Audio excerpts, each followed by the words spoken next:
प्यारे बच्चों, यह वीडियो क्लास 10th विषय अर्थशास्त्र टॉपिक तुलना के लिए औसत आय और अन्य मापदंड का प्रयोग करना से संबंधित है। इस सत्र में आप देखेंगे विभिन्न देशों या राज्यों की तुलना कैसे की जाए, तुलना के लिए औसत आय का प्रयोग करना, औसत आय के लिए आय के अतिरिक्त अन्य मापदंड का भी प्रयोग। यदि आप क्लास 10th, क्लास 9th एवं 12th का क्वेश्चन बैंक, इम्पोर्टेंट क्वेश्चन, प्रश्नों के उत्तर या अन्य ज्ञानवर्धक जानकारी चित्रों सहित यदि पढ़ना चाहते हैं या देखना चाहते हैं या पीडीएफ फाइल डाउनलोड करना चाहते हैं तो हमारे वेबसाइट ज्ञान तरंग पर आइए, गूगल पर टाइप कीजिए www.gyantarang.com अर्थात ज्ञानतरंग.com और रोचक जानकारी प्राप्त कीजिए। इस सत्र का उद्देश्य, इस सत्र का पहला उद्देश्य है छात्र छात्राओं को तुलना के लिए औसत के प्रयोग को समझाना। दूसरा उद्देश्य छात्र छात्राओं को औसत की सीमाओं से भी अवगत कराना। विभिन्न देशों या राज्यों की तुलना कैसे की जाए। पिछले सत्र में आपने देखा था कि प्रत्येक व्यक्ति के लिए विकास का लक्ष्य भिन्न होता है। किसी के लिए मोटरसाइकिल लेना विकास का लक्ष्य था तो किसी के लिए कार लेना। अब प्रश्न उठता है कि जब प्रत्येक व्यक्ति या देश के लिए विकास का लक्ष्य भिन्न है तो फिर कुछ देशों को विकसित और कुछ देशों को अविकसित कैसे कहा जा सकता है। इससे पहले कि इस विषय पर हम चर्चा करें, उससे पहले एक अन्य प्रश्न के बारे में सोचते हैं। जब हम विभिन्न चीज़ों की तुलना करते हैं तो उसमें समानताएं और अंतर दोनों हो सकते हैं। जब हम स्कूल में विद्यार्थियों की तुलना करते हैं तब उनमें ऊंचाई, स्वास्थ्य, प्रतिभा और रुचि के अनुसार अंतर करते हैं। इस प्रकार के अंतर में हो सकता है सबसे स्वस्थ विद्यार्थी सबसे पढ़ाकू विद्यार्थी न हो, सबसे बुद्धिमान विद्यार्थी हो सकता है सबसे मित्रता न रखता हो।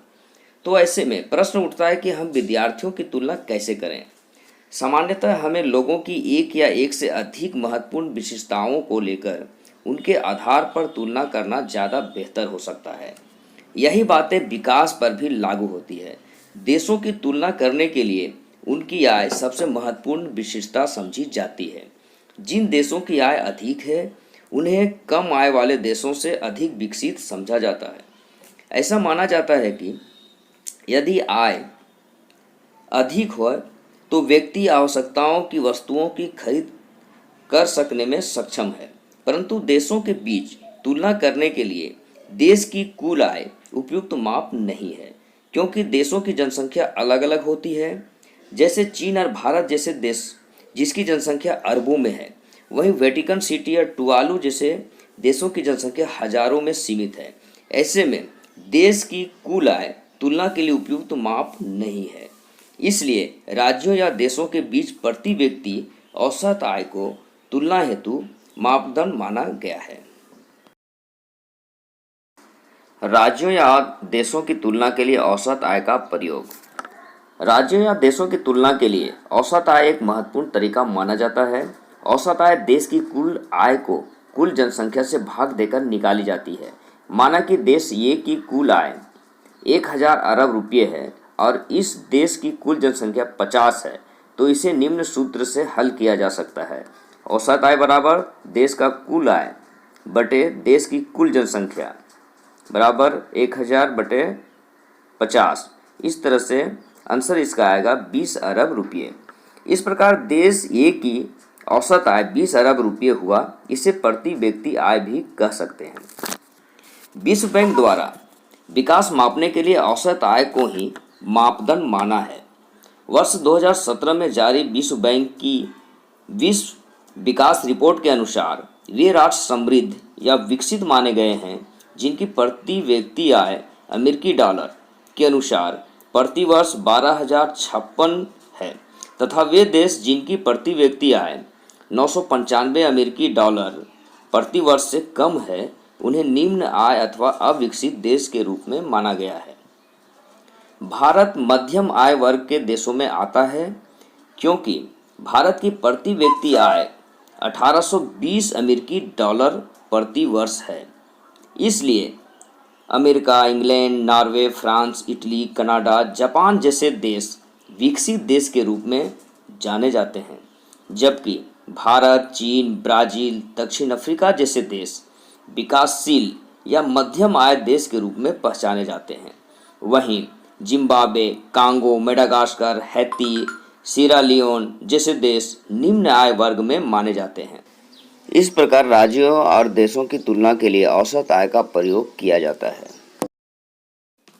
औसत आय के प्रयोग में सीमाएं। राज्यों या देशों के बीच तुलना के लिए औसत आय एक महत्वपूर्ण मापदंड माना जाता है। यहाँ तक कि विश्व बैंक भी देशों की तुलना के लिए औसत आय का प्रयोग करता है, परंतु औसत आय की भी कुछ सीमाएं हैं। औसत आय की क्या सीमाएं हैं, इसे अर्थशास्त्र पुस्तक के विकास चैप्टर के एक उदाहरण से समझने का प्रयास करते हैं। तालिका 1.2 में दो काल्पनिक देशों क और ख का उदाहरण दिया गया है, जिसमें देश क और ख के तहत वर्ष 2012 के अनुसार 5 नागरिकों की मासिक आय को दर्शाया गया है। इस तालिका में देश क के अंतर्गत पहले नागरिक का मासिक आय 9,500 रुपया, जबकि दूसरे नागरिक की 10,500, तीसरे नागरिक की 9,800, चौथे नागरिक की 10,000 तथा पांचवें नागरिक की 10,200 रुपये है। इस प्रकार कुल आय 50,000 रुपया हुआ तथा देश क की औसत आय 50,000 भागा 5 अर्थात 10,000 रुपये होता है। ये 10,000 देश क की औसत आय है, जिसे प्रति व्यक्ति आय भी कह सकते हैं। अब देश ख में पहले नागरिक से चौथे नागरिक तक मासिक आय 500 रुपया है, जबकि पांचवें नागरिक की मासिक आय 48,000 रुपया है। इस प्रकार देश ख की कुल मासिक आय देश क के जैसा ही 50,000 रुपया हुआ, अर्थात 50,000 रुपया भागा 5 बराबर 10,000 औसत आय हुआ। यह औसत आय देश क के बराबर है। इस प्रकार देखा जाए तो दोनों देशों की औसत आय एक ही है, 10,000 रुपये, पर औसत आय से हम देश क और देश ख के नागरिकों की आर्थिक स्थिति का सही गणना नहीं कर पा रहे हैं। देश क का प्रति व्यक्ति औसत आय तो लगभग ठीक है, परंतु देश ख की औसत आय या प्रति व्यक्ति आय प्रत्येक नागरिक के मासिक आय से बहुत अंतर है।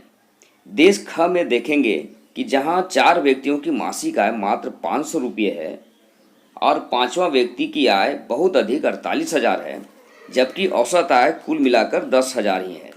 इस प्रकार हम कह सकते हैं कि जिस देश के नागरिकों में मासिक आय में इतना काफ़ी अंतर हो, वहाँ विकास मापने में औसत आय कारगर नहीं है। अतः औसत आय की भी एक सीमा है।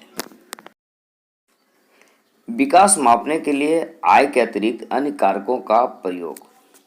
विकास मापने का सबसे आसान तरीका औसत आय को माना गया है। विश्व बैंक भी औसत आय के आधार पर देशों को विकसित, विकासशील तथा निम्न आय वर्ग में रखता है। वर्ष 2017 के अनुसार 12,056 अमेरिकी डॉलर प्रति वर्ष या इससे अधिक औसत आय वाले विकसित देश कहलाते हैं तथा 995 अमेरिकी डॉलर प्रति वर्ष या इससे कम आय वाले निम्न आय वाले देश कहे जाते हैं। भारत 1820 अमेरिकी डॉलर प्रति वर्ष के साथ मध्यम आय के श्रेणी में है।